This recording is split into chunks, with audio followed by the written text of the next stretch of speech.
Jaz rišem v bistvu z vidika otroških oči, in sem združila vse stile iz preteklosti. Imeli smo revije, kjer so bile ilustracije od znanih slikarjev, pa knjige so bile ilustrirane z vrhunskimi slikami.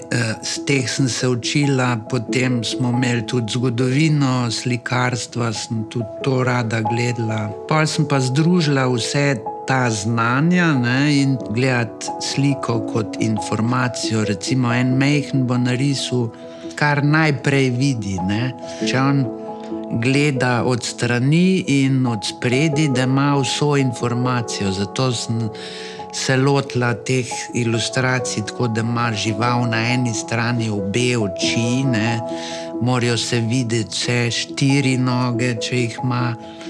Tako da po moje to otrokom všeč.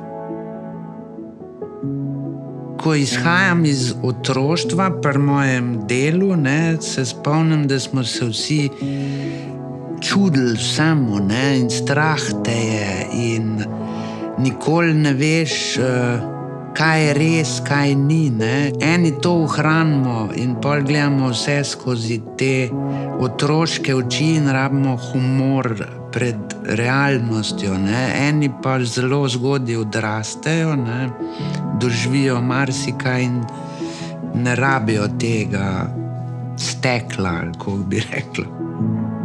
Jaz poskušam biti proti tem vzgojnim namenom odraslih in uvesti v knjigo razmišljanje svobodno, malo heca, tudi recimo vprašanja zakaj, pol odgovarjam totalne umne odgovore, tako da zmeri sem se približala otrokom tako enim, ko so sramežljivi, da sem čist neki trapast ga rekla in pol se je on opogumil in se je začel z menoj pogovarjati. Delam na tem, da se približaš otroku skozi hec ali pa da se postaviš eno stopnjo manj, tako da on začuti, da si njegov prijatelj, ne sam tisto, ko komandira pa hoče nekaj od njega,